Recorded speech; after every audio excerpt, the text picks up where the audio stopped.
Hello Kilukkam വ്ളോഗിൽ നിന്നേ ഒരു സദ്യ സ്പെഷ്യൽ അവിയലാണ്. ഓണസദ്യ സ്പെഷ്യൽ അവിയൽ ഇഷ്ടമല്ലാത്ത മലയാളികളില്ലല്ലോ. അതെങ്ങനെയാണ് പ്രിപ്പയർ ചെയ്യുന്നതെന്ന് നമുക്കൊന്ന് നോക്കാം. പച്ചക്കറികളായ കഷ്ണങ്ങളൊക്കെ നീളത്തിൽ അരിയണം. ഞാൻ എടുത്തേക്കുന്നത് കുമ്പളങ്ങ എടുത്തിട്ടുണ്ട്, നല്ല നാടൻ ഏത്തക്ക എടുത്തിട്ടുണ്ട്. പിന്നീട് എന്തൊക്കെയാണ്, അവിയലിൽ എല്ലാ കഷ്ണങ്ങളും ചേർക്കാം. ചേന, വഴുതനങ്ങ, വെണ്ടയ്ക്ക, ക്യാരറ്റ്, സവോള എല്ലാം ഓൾമോസ്റ്റ് ഒക്കെ എടുത്തിട്ടുണ്ട്. മത്തങ്ങ ചേർത്തിട്ടില്ല എന്നുള്ളത്. അതിന് അടികട്ടിയുള്ള നല്ലൊരു ചട്ടി എടുക്കണം. മൺചട്ടിയിലാണ് വെക്കുന്നത്. അതിൻ്റെ അടിയിൽ ഒരു ശകലം വെളിച്ചെണ്ണ ഒഴിച്ചിട്ട് കുറച്ച് കറിവേപ്പില ഇട്ടിട്ട് നമ്മൾ അരിഞ്ഞു വെച്ചിരിക്കുന്ന കഷ്ണങ്ങളൊക്കെ, ഉരുളക്കിഴങ്ങും ഒക്കെ എടുത്തിട്ടുണ്ടേ. കറിക്കായ ഉണ്ട്, കറിക്കായ അല്ല ഞാൻ എടുത്തേക്കുന്നത് ഏത്തക്കയാണ്. വെട്ടിയേമ്പ് എടുത്തിട്ടുണ്ട്. ഏത്തക്കയും വെട്ടിയേമ്പും ഒക്കെ നമ്മുടെ അവിയലിന് വളരെയധികം രുചി തരുവേ. പിന്നെ പടവലങ്ങയൊക്കെ ചേർക്കണം, നല്ല നാരുള്ള ഭക്ഷണ സാധനങ്ങളാണ്. പിന്നീട് വെണ്ടയ്ക്ക, നമ്മുടെ അമരപ്പയർ ഒക്കെ എടുത്തിട്ടുണ്ട്. ലാസ്റ്റാണ് നമ്മൾ മുരിങ്ങയ്ക്കായും തക്കാളിക്കായും ഇടുന്നത്.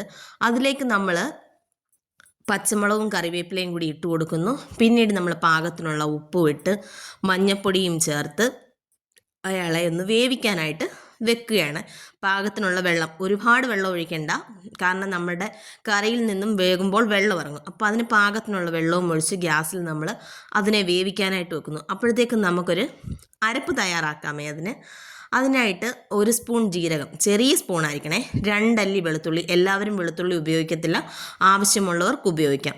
പിന്നീട് കുറച്ചേറെ ചുവന്നുള്ളി അവിയലിന് ഭയങ്കരമായ ടേസ്റ്റ് വരും. പിന്നെ കറിവേപ്പിലയും കൂടി ഇട്ട് ഒന്ന് ഒതുക്കിയെടുക്കണം. അരയ്ക്കുകയല്ല, ഒതുക്കിയെടുക്കുകയാണേ. അപ്പോഴത്തേക്കും നമ്മളുടെ കഷ്ണം നല്ല രീതിയിൽ വെന്തിട്ടുണ്ടാവും. വെള്ളമൊക്കെ ഒന്ന് വറ്റി വന്നു കഴിഞ്ഞാൽ അതിലേക്ക് നമ്മൾ അരച്ച് വെച്ചേക്കുന്ന അരപ്പ് അങ്ങോട്ട് ഇട്ട് കൊടുക്കണം. അരപ്പ് ഇട്ട് കൊടുക്കുമ്പോഴത്തേക്ക് ഈ ഈർപ്പമയം കാണുന്നത് അങ്ങ് മാറി നല്ല പോലെ പെരണ്ട് കുഴഞ്ഞു വരും. പ്രത്യേകം ശ്രദ്ധിക്കണം, അവിയലിൻ്റെ കഷ്ണങ്ങൾ നമ്മൾ സ്പൂണിട്ട് ഇളക്കി ഉടയ്ക്കാൻ പാടില്ല. അത് നമ്മുടെ അവിയലിൻ്റെ ഭംഗി കളയും കേട്ടോ. പിന്നീട് അവിയലിൻ്റെ ആ ഒരു എന്താ പറയണ്ടേ, അവിയലിൻ്റെ കാണാൻ അവിയൽ പോലെ ആയിരിക്കത്തില്ല. അപ്പോൾ അതിനെയൊക്കെ ഒന്ന് ഇളക്കി യോജിപ്പിച്ച് റെഡിയാക്കി കഴിഞ്ഞാൽ ലാസ്റ്റായിട്ട് നമ്മൾ ഇടുന്നതെന്ന് പറഞ്ഞാൽ നല്ല പച്ചവെളിച്ചെണ്ണയും തൂക്കി ഒരു പിഞ്ച് ഉലുവാപ്പൊടി. ഈ ഉലുവാപ്പൊടിയും എല്ലാവരും ചേർക്കണമെന്നില്ല, നമ്മുടെ നാട്ടിൽ ചേർക്കാറുണ്ടേ. നല്ല മണവും ടേസ്റ്റും തരാനായിട്ടാണ് ഉലുവാപ്പൊടി ചേർക്കുന്നത്. പിന്നീട് അത്യാവശ്യമെങ്കിൽ കുറച്ച് കറിവേപ്പില കുറവാണെങ്കിൽ കുറച്ച് കറിവേപ്പിലയും കൂടെ ഞെരടുന്നു. നമ്മുടെ സ്വാദിഷ്ടമായ അവിയൽ റെഡിയായി എന്ന് തന്നെ പറയാം.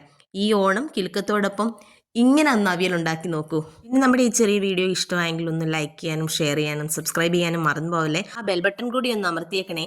അതിൽ ഓൾ ഓപ്ഷൻ കൊടുത്താൽ മാത്രമേ നമ്മുടെ എല്ലാ നോട്ടിഫിക്കേഷൻസും കൃത്യമായെത്തുള്ളൂ. അപ്പോൾ ബൈ.